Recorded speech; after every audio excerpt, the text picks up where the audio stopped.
You are surrounded by fools, and it is exhausting. At first you believe your intelligence is your greatest advantage. You notice contradictions quickly. You see patterns others miss. You understand things that seem invisible to everyone else. But over time, something strange begins to happen. The clearer your thinking becomes, the heavier the world starts to feel. Conversations that should take 5 minutes stretch into endless arguments. Logic hits a wall. Certainty replaces curiosity.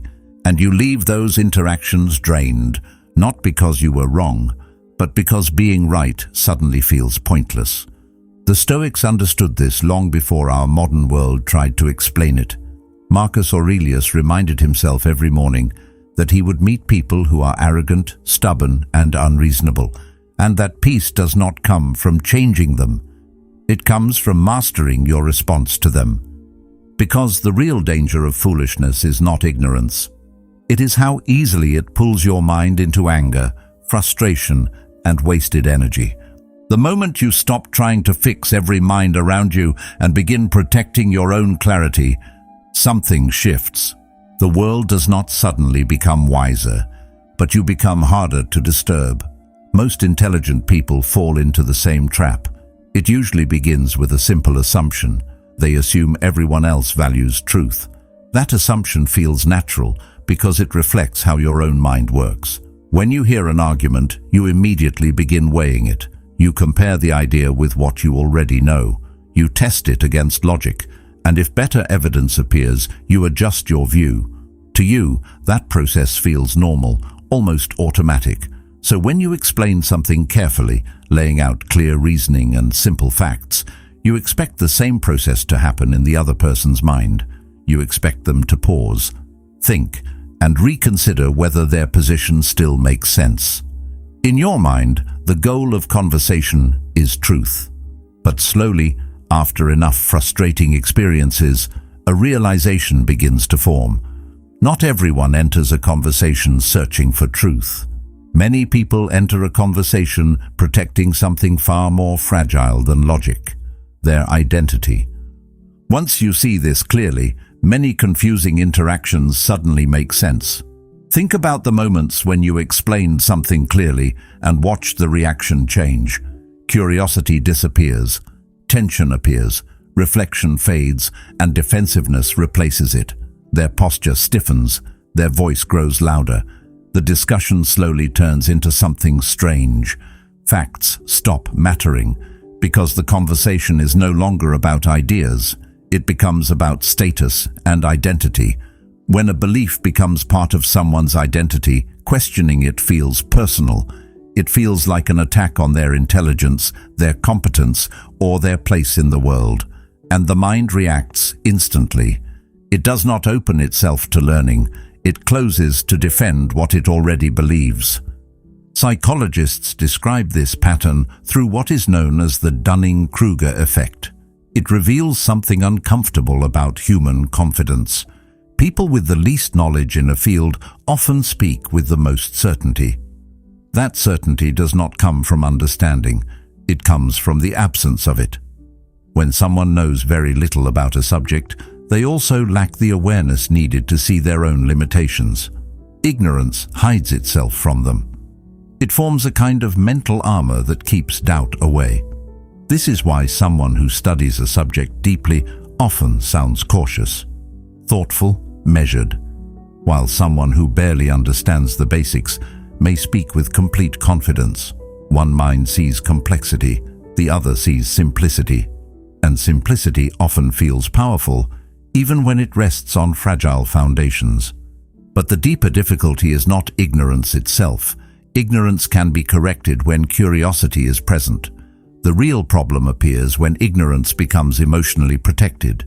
The moment a belief becomes tied to pride, belonging, or identity, changing that belief becomes painful, and pain is something the mind avoids instinctively. Carl Jung once said, "Everything that irritates us about others can lead us to an understanding of ourselves." That line reveals a quiet truth about human conflict. Many arguments are not really about the topic itself. They are about the emotions underneath it. When someone feels exposed or threatened, their reaction is rarely curiosity. It is defense. They protect the belief the way someone protects a wound. If reflections like this resonate with you, if you believe the mind should be trained with the same discipline we give to the body, consider subscribing. Not as support for a channel, but as a quiet commitment to sharpening your thinking and protecting the clarity of your own mind. This is why intelligent people often leave conversations exhausted. They enter expecting reason to guide the outcome. They explain their perspective clearly, believing clarity will produce understanding, but what they encounter instead is resistance. Every explanation feels like it hits an invisible wall, and the harder they push, the stronger that wall becomes. One person invests energy into explanation, the other invests energy into resistance. It is not balanced. What looks like a logical debate is often something very different, an emotional tug-of-war disguised as logic. And the longer it continues, the more energy it quietly drains from the person who still believes the conversation is about truth. Over time, this pattern begins to wear down even the most patient mind. The intelligent person starts to question their own communication. Maybe I explained it poorly. Maybe I should have chosen better words. Maybe I should have used a different example. But often the explanation was never the problem. The real problem was the assumption that explanation alone can overcome identity and emotion. Reason works beautifully when both people are searching for understanding. It struggles when one person is searching for validation. That difference may sound small, but it changes everything about the conversation. There is a quiet lesson hidden inside this realization. It does not suggest that logic is useless or that truth has no value. Instead, it reminds us that human beings are not purely logical creatures. We carry pride, fear, insecurity, and attachment into every discussion we have. Seneca once wrote, "We suffer more often in imagination than in reality." In arguments, that suffering often appears as the fear of being wrong. When someone senses that fear, even unconsciously, their mind moves quickly to protect itself. Defensiveness rises before reflection has a chance to begin. The discussion becomes less about learning and more about preserving dignity. Understanding this dynamic changes how intelligent people interpret conflict. Instead of seeing every disagreement as a puzzle that must be solved with better reasoning, they begin to see the emotional structure beneath the argument. They notice when someone is defending an identity rather than exploring an idea. They recognize the difference between curiosity and stubborn certainty. And once that difference becomes clear, their response slowly begins to change. The conversation is no longer about proving who is right. It becomes about recognizing when the pursuit of truth has quietly been replaced by the defense of pride. And once that shift becomes visible, a deeper question naturally begins to emerge, one that changes how intelligent people approach difficult conversations from that moment forward. To understand why these conversations unfold the way they do, you have to look a little deeper into how the human mind actually makes decisions. Most of us like to believe that people examine facts calmly and then form opinions based on what makes the most sense. It feels reasonable to think that logic leads the way and emotions follow behind. But the truth is often the opposite. Many of the choices people make begin with a feeling and only later become wrapped in reasoning that tries to justify that feeling. This pattern was described clearly by Daniel Kahneman, who explained that the mind tends to operate through two different systems.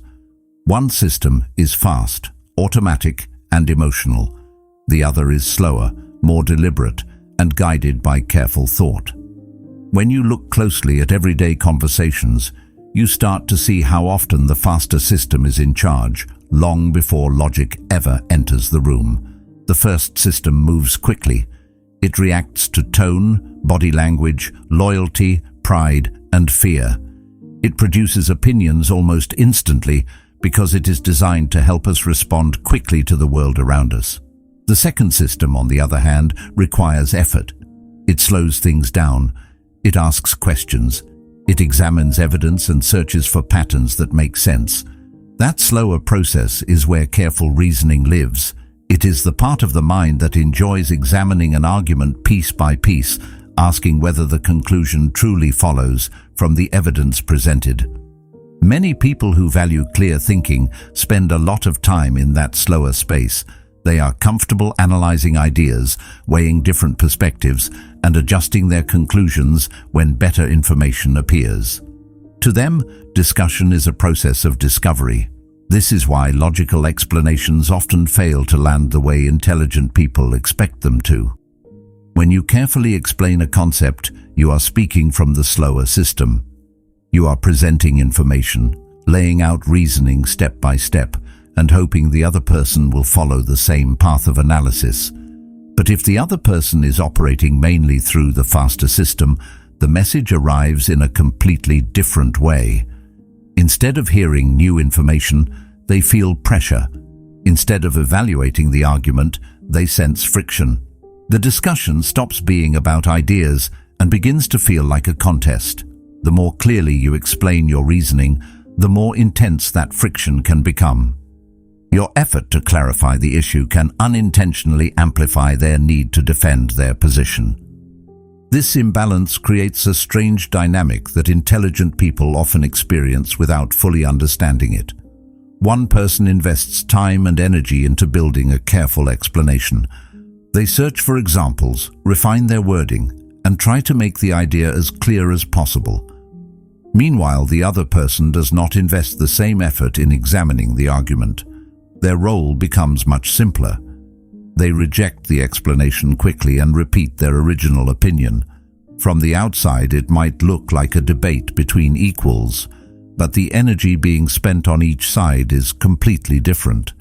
One person is working hard to construct a bridge of reasoning.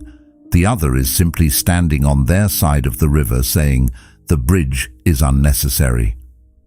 After enough of these experiences, a painful doubt sometimes appears. The intelligent person begins to suspect that the problem lies within their own communication. Maybe the explanation was too complicated. Maybe the words were chosen poorly. Maybe the argument should have been framed differently. That self-criticism can become surprisingly heavy because people who care about clarity naturally want to express ideas well. But the deeper issue often has nothing to do with the quality of the explanation. The real issue is that explanation alone cannot override emotional commitment. Marcus Aurelius once wrote, "You always own the option of having no opinion." That simple thought carries a quiet wisdom. When someone has already formed a strong opinion through emotion, they rarely exercise that option. The mind prefers the comfort of certainty over the discomfort of reconsidering what it already believes. Understanding this does not mean abandoning logic or lowering your standards for thinking. It simply reveals why certain conversations feel so draining. You are trying to engage the slower system in someone who is still reacting through the faster one. The discussion becomes uneven from the beginning. You slow down and examine details while the other person moves quickly from one emotional reaction to the next. Over time, this mismatch can create fatigue. You begin to feel as though every conversation requires more effort than it should. The truth is that your effort is not wasted because reasoning itself remains valuable. But the expectation that reasoning alone will change another person is what creates the exhaustion. There is an idea that has existed for thousands of years, yet many people still struggle to apply it in daily life. The Stoics observed something simple but profound about human behavior. Much of our suffering does not come from the world itself, but from the way we try to control things that were never under our control to begin with. This realization sounds obvious at first, yet its meaning becomes clearer when you begin to examine your own reactions to difficult people. Think about how often frustration appears when someone refuses to understand something that seems obvious to you.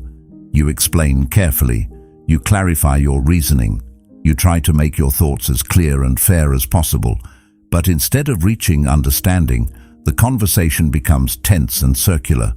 The harder you try to guide the other person toward the truth, the more resistance you encounter. What begins as a simple exchange of ideas slowly turns into a draining effort to manage someone else's thinking. This is where frustration begins to grow. When someone refuses to see something that appears obvious to you, the mind starts searching for ways to fix the problem. Perhaps the explanation was not simple enough. Perhaps the tone was too sharp. Perhaps another example will help. These thoughts can lead to long discussions that circle the same points again and again. The intention behind them is usually sincere. You want the other person to see what you see. You want clarity to replace confusion. But something unexpected often happens along the way. Instead of producing understanding, the effort produces tension. The other person feels pressured. Their mind becomes more defensive. What started as an attempt to explain something calmly slowly transforms into a subtle contest of pride. Seneca once wrote, "He who is brave is free." In the context of everyday life, that bravery often appears in a quiet form. It is the courage to let go of the need to control another person's thinking. When someone refuses to understand something, the immediate instinct is to keep explaining until they do. But the Stoic perspective invites a different response. Instead of forcing clarity into a situation where confusion has already taken root, it suggests stepping back and protecting your own calm. This does not mean abandoning reason or pretending that truth does not matter. It means recognizing that truth cannot be forced into another person's mind against their will. This realization can feel strange at first. Many people believe that intelligence should naturally win every argument. If an idea is supported by evidence, it should eventually convince anyone who listens carefully. But human conversations are rarely that simple. People bring their emotions, their past experiences, and their personal pride into every discussion. Those elements can create invisible barriers that logic alone cannot pass through. When you continue trying to break those barriers with more reasoning, the conversation often becomes heavier instead of clearer. The effort to correct the other person begins to cost more energy than the discussion is worth. There is a quiet turning point that arrives after enough of these experiences. You begin to notice that the moment you stop trying to convince someone, something surprising happens. The tension fades. The discussion loses its sharp edges. The other person may continue to believe what they believe, but the struggle between you disappears. That change occurs because the invisible contest has ended. The conflict was never truly about facts alone. It was fueled by the emotional need for validation. Once that need fades, the conversation no longer carries the same pressure. What once felt like a battle slowly becomes just another exchange of opinions. This shift often brings a sense of distance that can feel unusual at first. Not a cold distance, but a calm one. You listen without feeling responsible for correcting every mistaken statement. You observe without feeling compelled to respond to every flawed argument. The mind becomes quieter because it is no longer chasing recognition from someone who may never offer it. Instead of spending energy trying to control another person's understanding, you begin directing that energy towards something far more reliable, your own clarity. Marcus Aurelius once wrote, "You have power over your mind, not outside events." When that idea settles into your thinking, a subtle freedom appears. Distance in this context is often misunderstood. Many people hear the idea of detaching from difficult people and immediately imagine something cold or uncaring. They picture someone who withdraws from others, who stops listening, who stops caring about the world around them. But real detachment is not indifference, it is clarity. It is the quiet moment when you begin to see certain situations exactly as they are, instead of how you wish they would be. When that clarity appears, something shifts in the way you experience conflict.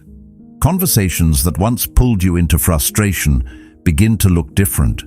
You notice the patterns more clearly. You see how certain arguments repeat themselves endlessly, how certain people circle the same ideas without ever examining them.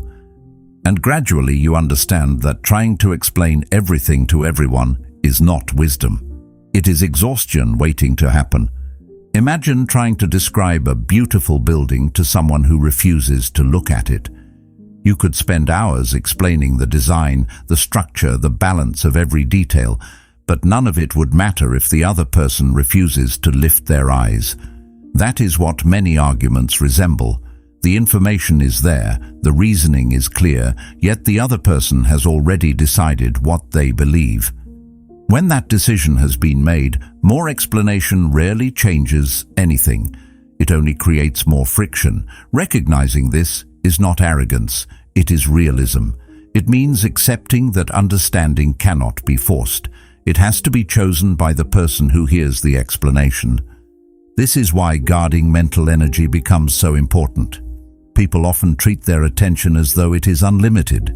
They argue with strangers online, debate endlessly with co-workers, and carry the frustration of those exchanges long after the conversation has ended. But the mind has limits just like the body. Every difficult interaction demands emotional effort. Every pointless debate drains focus that could have been used somewhere more meaningful. Over time, those small drains add up. What begins as irritation slowly becomes fatigue, and fatigue slowly begins to shape the way a person sees the world. There is another layer to this pattern that many people do not notice at first. When someone repeatedly provokes you into arguments, they gain a certain kind of control. Not because they are correct, but because they can influence your emotional state. They can pull you into irritation with a few careless words. They can disrupt your concentration simply by insisting on something that makes no sense. When this happens again and again, your peace begins to depend on their behavior, and that is a dangerous position to be in. Your calm should never rely on the clarity of someone else's thinking. Expectation plays a surprisingly powerful role in this shift. When you expect every conversation to be rational, irrational behavior feels shocking. It catches you off guard. You feel compelled to correct it because it violates the order you expected. But when you begin to expect that many people will act from pride, emotion, or habit rather than careful reasoning, the surprise disappears. The moment of irritation that once followed their words becomes much smaller. You listen, you observe, and you recognize the pattern without being pulled into it. That fading urgency is where emotional freedom begins to appear. You are still aware of the conversation. You still notice the errors in reasoning, but the emotional charge behind those observations weakens. Instead of reacting immediately, you pause. Sometimes you respond calmly. Sometimes you choose silence. Both responses come from the same place, the understanding that your peace is more valuable than proving a point that will never be accepted. Another interesting change begins to take place when this mindset develops.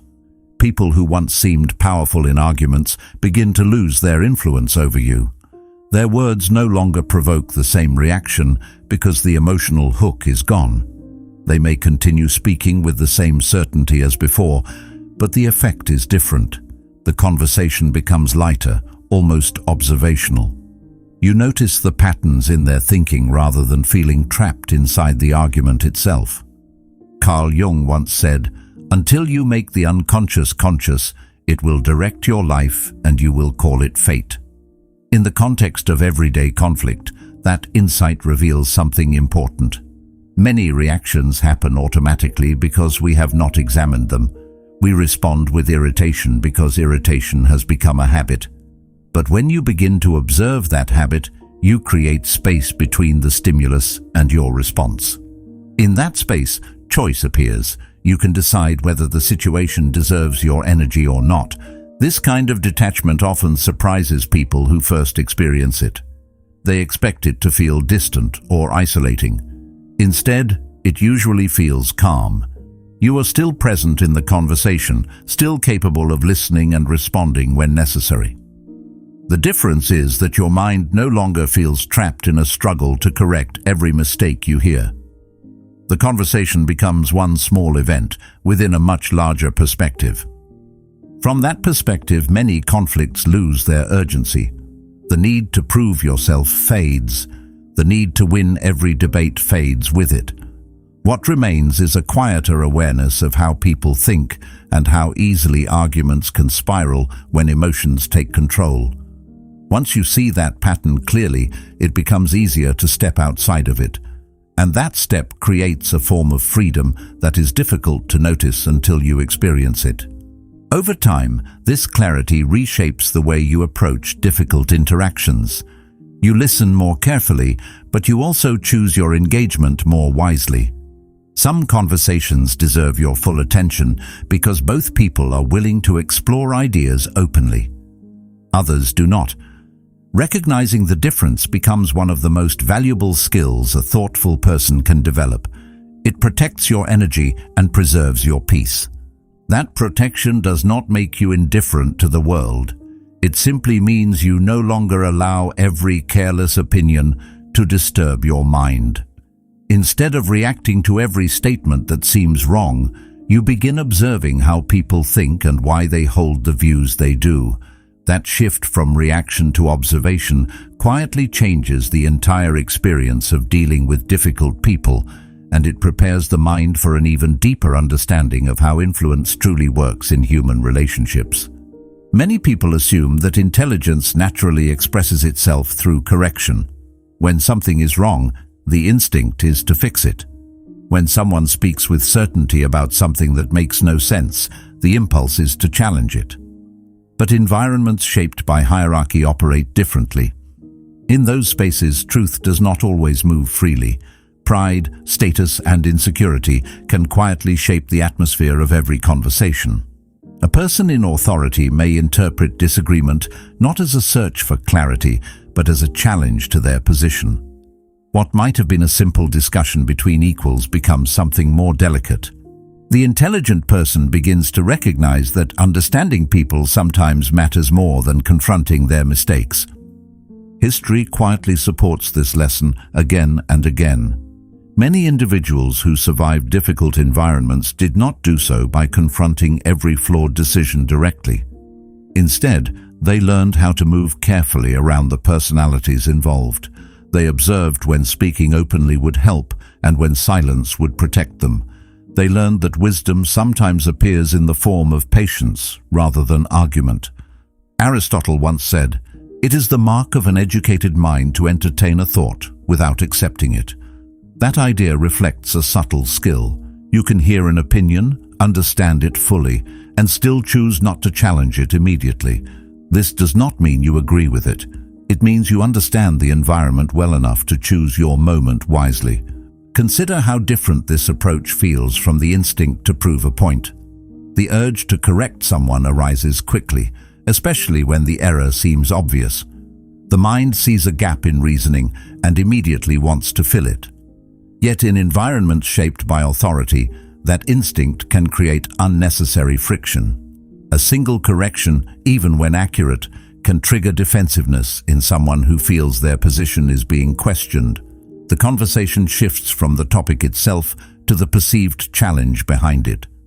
Once that shift happens, the original issue becomes secondary. What remains is a struggle over respect and status, and those struggles rarely lead to productive outcomes. This is where a quieter form of strategy appears.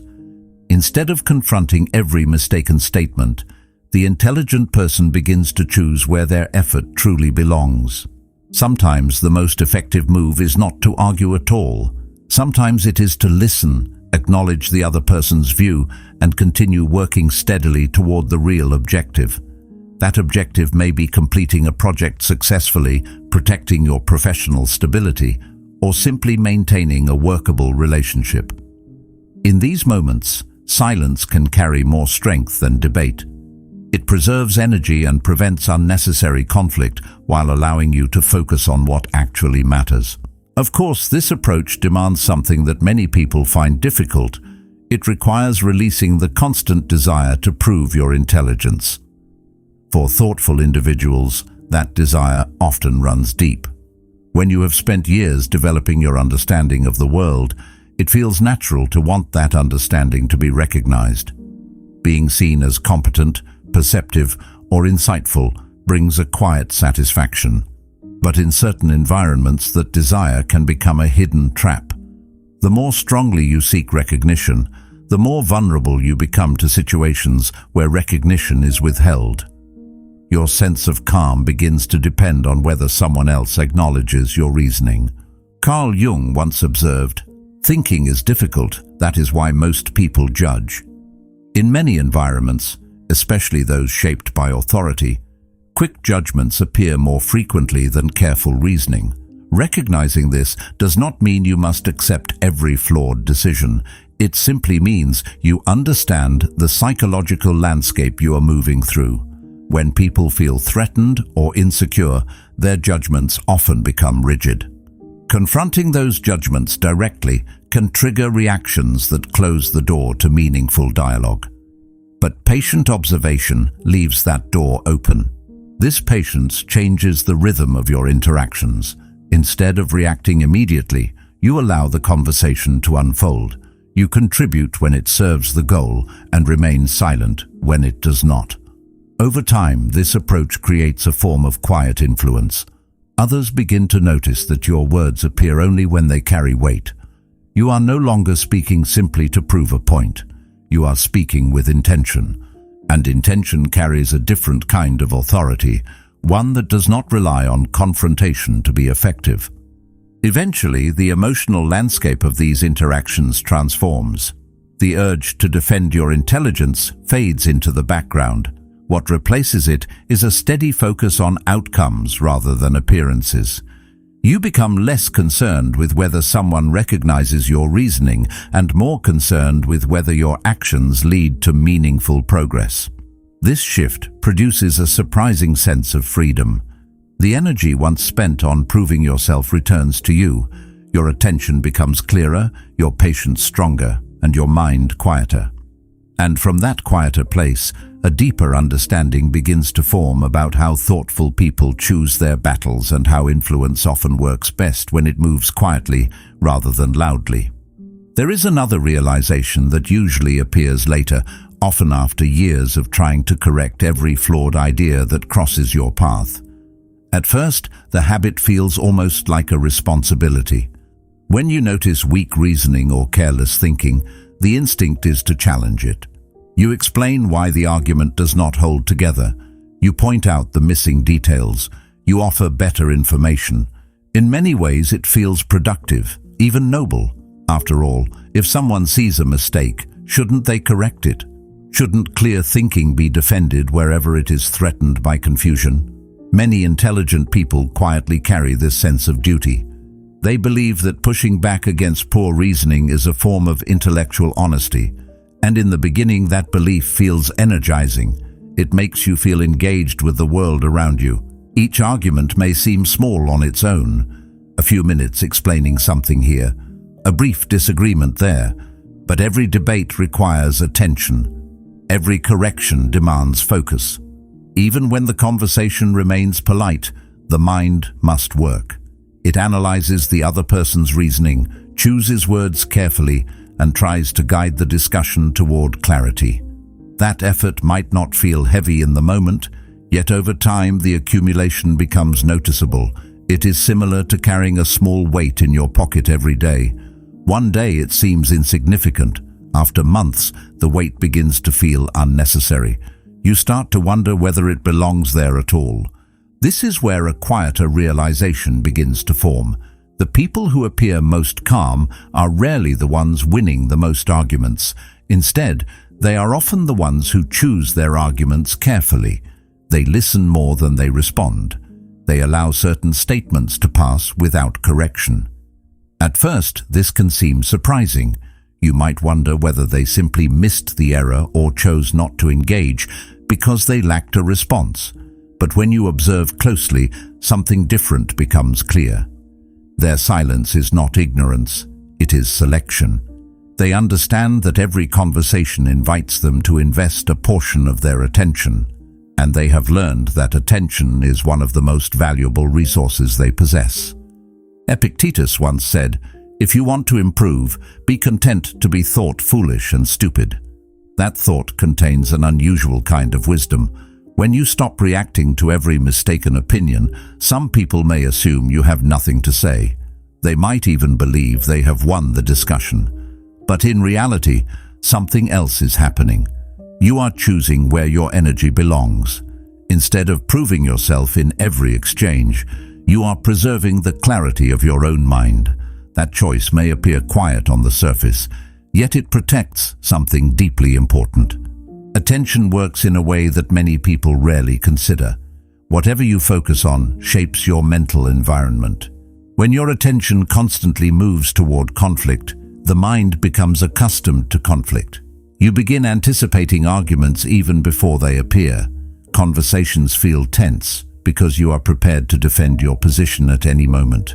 Gradually, this mindset begins to color the way you experience everyday interactions.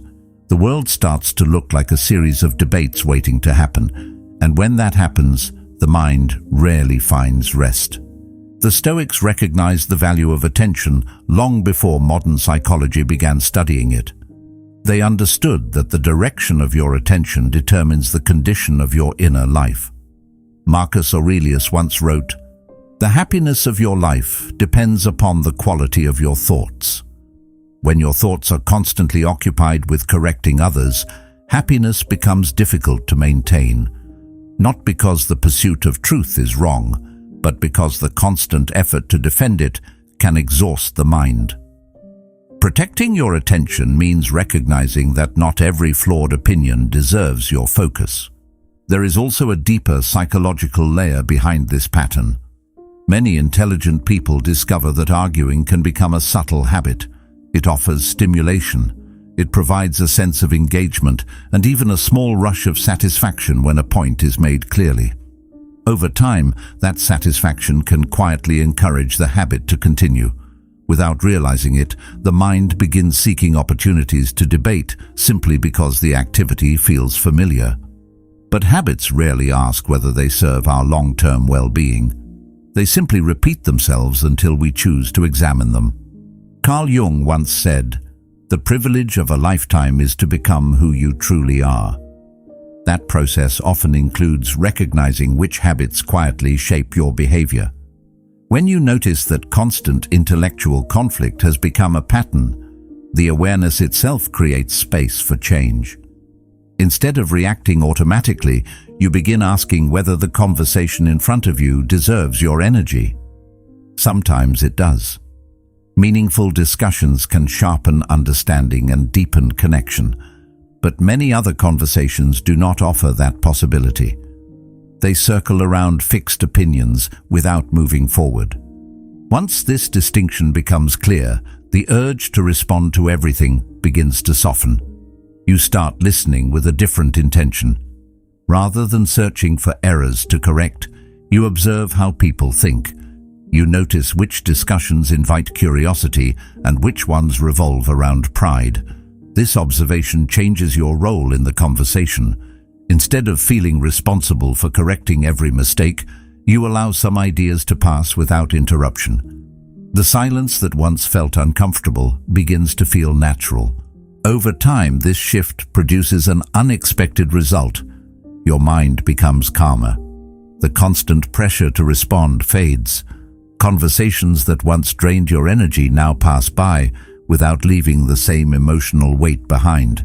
You still value clear thinking, but you no longer feel compelled to defend it at every moment. Instead, you preserve your attention for the places where it can truly make a difference. And when that discipline takes root, a deeper understanding begins to emerge about how thoughtful people protect their peace while still remaining fully aware of the world around them. Eventually, a deeper shift in perspective begins to appear. It does not arrive suddenly, and it rarely appears during the first frustrating conversation with a difficult person. It grows slowly through experience. After enough debates that lead nowhere, after enough attempts to explain ideas that seem obvious to you but remain invisible to others, something inside your thinking begins to change. At first, it may feel like simple fatigue. The same patterns repeat, the same arguments circle back again, and the same resistance appears whenever clarity challenges pride. But beneath that fatigue lies a quiet realization. The real challenge was never the foolish behavior you encountered. The real challenge was learning how to manage your own reaction to it. This realization changes the entire way you interpret those interactions. Before, the focus was always on the other person. Why do they refuse to listen? Why do they hold on to ideas that collapse under the smallest amount of scrutiny? Why do they react with such certainty when the reasoning behind their claim is weak? These questions can consume a surprising amount of mental energy. They lead the mind into endless attempts to understand someone else's thinking, often without reaching any satisfying conclusion. But when the shift in perspective occurs, the focus moves inward. Instead of analyzing their behavior endlessly, you begin observing your own response to it. That observation reveals something important. Anger toward ignorance rarely improves the situation. In fact, it often strengthens the very behavior that created the frustration in the first place. When irritation rises, your tone changes. Your words become sharper, the conversation grows heavier, and suddenly the discussion is no longer about ideas at all. It becomes a contest of emotion. The other person senses the tension and responds with even greater certainty. What began as an attempt to clarify something turns into a cycle of escalating reactions. Each side becomes more committed to defending its position, and the original issue fades into the background. This is the moment when emotional entanglement quietly takes hold. The other person may not even realize it, but they have drawn you into their world. Their confusion becomes your frustration. Their stubbornness becomes your irritation. Their unwillingness to examine their thinking begins to shape your mood.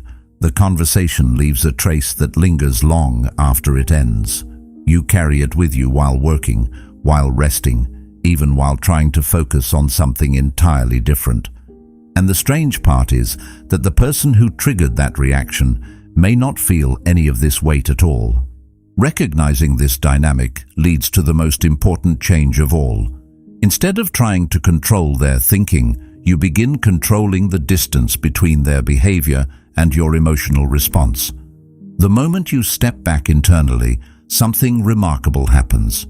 Their words may remain the same, their certainty may remain unchanged, but the effect those words have on you begins to fade. You hear the argument, yet you are no longer pulled into the emotional current behind it. The conversation becomes something you observe rather than something that controls your state of mind. This does not mean you stop understanding the flaws in their reasoning. In fact, the clarity often becomes sharper. When your mind is no longer clouded by irritation, you can see the pattern of their thinking more clearly than before. You notice the shortcuts they take, the assumptions they repeat, the conclusions they reach without examining the path that led there. But instead of reacting immediately, you simply recognize the pattern. The need to correct it loses its urgency because you understand that correction will only matter if the other person is willing to listen. Marcus Aurelius once wrote, "The best revenge is not to be like your enemy." In everyday interactions, this idea carries a quiet strength. When someone behaves irrationally, it is easy to mirror that behavior through frustration or sarcasm. But when you refuse to mirror it, the dynamic changes. The emotional current that once pulled you into the argument begins to weaken. The other person may continue speaking with the same confidence, yet their words no longer dictate your mood. You remain calm because your reaction no longer depends on their understanding. At this stage, intelligence becomes something different from what many people imagine. Early in life, intelligence often feels like the ability to correct errors quickly and explain ideas clearly. It feels like the skill of proving a point or winning an argument, but maturity gradually reveals another dimension. Intelligence becomes the ability to maintain clarity even when others around you are confused. It becomes the discipline to remain calm when the conversation invites frustration. And perhaps most importantly, it becomes the wisdom to recognize when engagement will lead nowhere. Seneca once wrote, "It is not the man who has too little, but the man who craves more that is poor." In the context of intellectual conflict, the craving often takes the form of recognition. The mind wants the other person to admit the truth of your reasoning. It wants the conversation to end with acknowledgement that your explanation was correct. But when you release that craving, the pressure disappears. The discussion no longer needs to produce validation. It simply becomes another exchange of views in a world full of different perspectives. From that point forward, the way you deal with difficult people becomes quieter and more deliberate. You still recognize weak reasoning when it appears. You still value clarity and thoughtful discussion, but you are no longer compelled to react to every flawed idea that crosses your path. Your attention returns to the one place where it truly belongs, the discipline of your own mind. And once that discipline becomes the center of your focus, something remarkable happens. The chaos that once surrounded those interactions begins to fade, leaving behind a calm awareness that allows you to move through the world with clarity rather than conflict. At some point, a quiet realization settles into your mind. The world has always been full of noise, pride, and confused thinking. That will not change tomorrow, and it will not change because of one more argument. But something else can change. You can decide where your attention goes. You can decide which voices deserve your energy and which ones simply pass by like distant echoes. If this reflection resonated with you, take a moment to watch the next video on the screen. It will deepen this idea and show you another powerful Stoic perspective that can help you move through the world with even greater clarity. And thank you for being part of Stoic Journal.